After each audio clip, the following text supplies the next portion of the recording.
Chegamos na trilha das reações de dupla troca, né? O caminho, então, a ser trilhado agora diz respeito a reações um pouquinho mais complexas, reações onde nós vamos ter a troca do cátion e do ânion.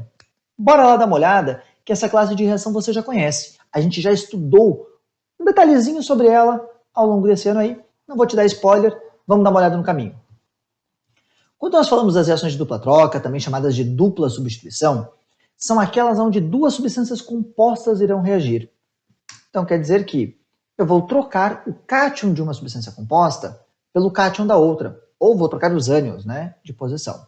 Na prática, eu vou ter duas substâncias compostas gerando duas novas substâncias compostas. A gente consegue ver isso na fórmula geral que está aqui, ó. AB mais CB virando CB mais AD. Cara, eu vou te chamar a atenção demais nesse início para um cuidado. Olha aqui, ó. O A, o que ele é? Ele é um cátion. O B, ele é um ânion. O C é um cátion. E o D é um ânion. Por favor, a ordem importa. Então, nada de colocar BC ou DA.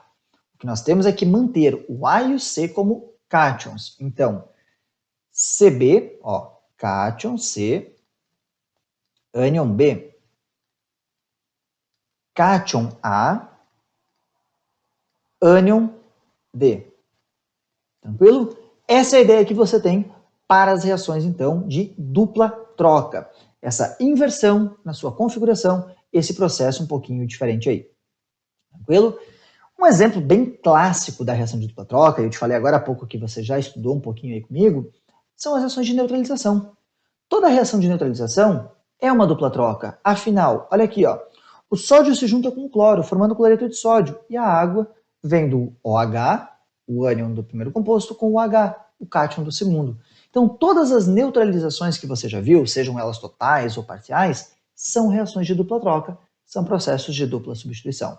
A gente consegue visualizar bem, né? Ó, a solução de ácido clorídrico reagindo com a solução de hidróxido de sódio. Lembra o nome disso daqui? Reação de neutralização. Vou colocar aqui, ó.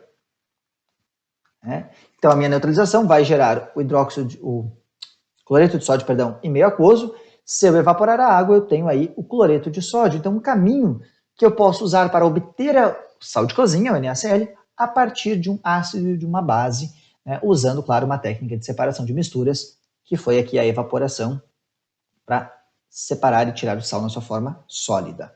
Tranquilo? Reação de dupla troca, então, lembra, nós temos essa inversão.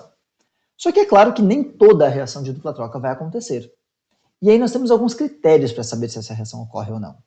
Como é que eu vou saber se uma possível dupla troca acontece ou não acontece? Porque imagina a doideira que seria se toda vez que eu juntasse duas substâncias, dois sais, por exemplo, tá, já tivesse reação. Asp-base, maravilha, sempre vai neutralizar, sempre vai ocorrer. Por que isso? Você vai ver daqui a pouco, eu até deixei o lembrete ali, mas a gente pode falar agora, que é porque forma água. E a água é um composto menos ionizável do que o NaOH e menos ionizável do que o HCl, ou dissociável. Resultado, eu posso dizer que a neutralização sempre ocorre. Mas e se eu pegasse dois sais? Será que a reação entre dois sais acontece? A dupla troca? Pode ocorrer ou não. Vai depender de quem são os seus sais. Claro que você não vai decorar, você vai pensar o seguinte: critérios para a ocorrência dessa dupla troca. Então, a ocorrência da dupla troca vai depender ou vai demandar aí de 3 critérios. O primeiro deles diz respeito à formação de um precipitado. O que era o precipitado mesmo? Um sólido no fundo do recipiente, né? Eu vou formar uma substância insolúvel, ou pelo menos menos solúvel, que vai formar aí uma turbação, vai precipitar. Isso é legal porque é usado, por exemplo, em reações de titulação. Eu tenho titulação de precipitação. Quando eu vejo a formação de um sólido, eu sei que a reação de neutralização acabou. É um indicativo. Mas onde é que eu posso pensar nisso? Bom, quando eu olho o cloreto de cobalto aqui e o hidróxido de sódio, olha a doideira, um sal mais uma base. Eu vou formar o hidróxido de cobalto e o NaCl. Repare que o cloreto de cobalto está aquoso, o NaOH está aquoso, o hidróxido de cobalto tem uma setinha para baixo. Essa setinha para baixo significa que precipitou, significa que formou algo insolúvel, e o NaCl é aquoso. Ah, Marlon, mas como é que eu vou saber que o hidróxido de cobalto é insolúvel? Olha ele aqui, ó, formando. Tá, professor, eu não tenho isso aqui como testar o tempo todo. Mas você já estudou solubilidade, bases, de sais e de ácidos. Então você vai voltar lá em solubilidade de bases e dar uma revisada. Você vai voltar lá em solubilidade de sais e dar uma revisada. Revisar a solubilidade das funções inorgânicas é algo extremamente importante para reconhecer as reações de dupla troca. Aquela tabelinha de solubilidade, né, ajuda bastante. A gente já fala um pouquinho sobre isso. Olha o outro caso. Nitrato de bário mais cromato de potássio. Vai formar cromato de bário e nitrato de potássio. Nitratos são sais sempre solúveis. Cromatos tendem a ser insolúveis se não estiverem com metais alcalinos. Lembra? Todo sal de metal alcalino é solúvel. Então, olha a formação aqui, ó, no nosso composto, tá? Esse é o cromato de bário. Forma um precipitado quando eu juntei dois líquidos. Esse aqui é o indicativo que a reação ocorreu. Mas eu preciso saber a previsão. Para saber a previsão, não tem jeito. Você vai ter que olhar a tabelinha de solubilidade. E aqui eu trouxe uma proposta, olha só.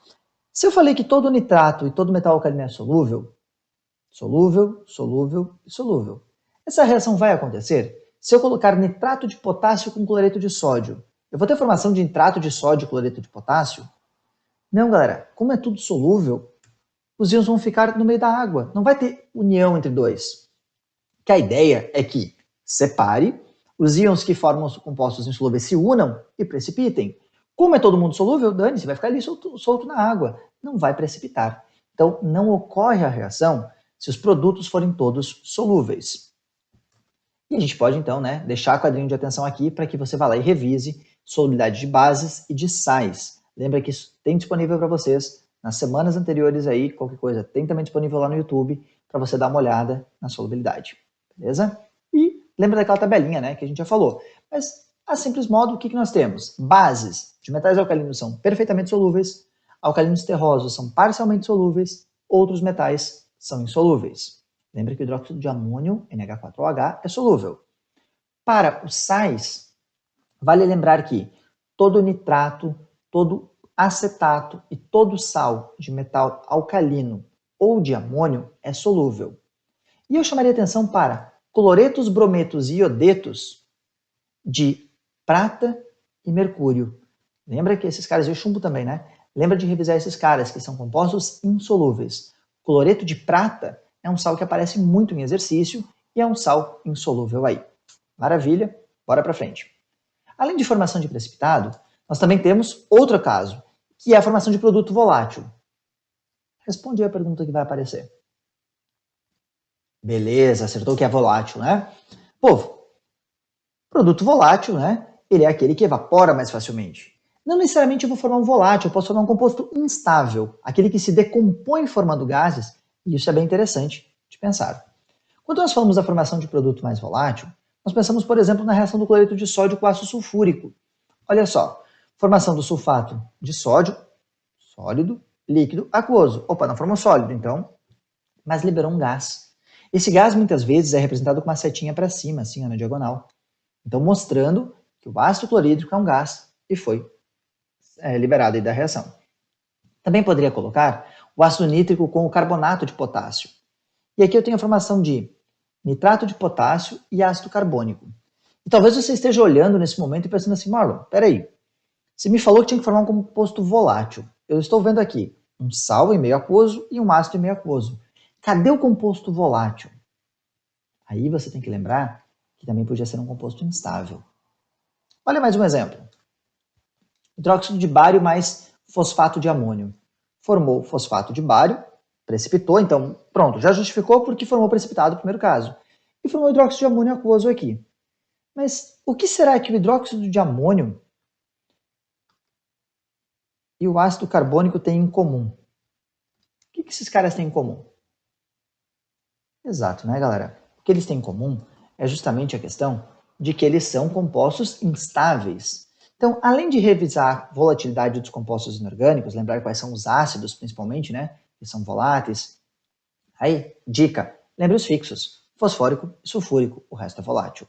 Sais são fixos, bases tem uma só que é volátil, que é o hidróxido de amônio, o NH4OH. Opa, olha ele aparecendo aqui, ó. E para os óxidos são todos fixos, exceto, né, os metálicos são fixos, perdão, exceto, né, aqueles óxidos de ametais. Mas aí você reconhece monóxido de carbono, dióxido de carbono, como gases propriamente ditos. Mas e esses caras que eu marquei em azul? Muitas vezes eles podem vir representados assim, ó. O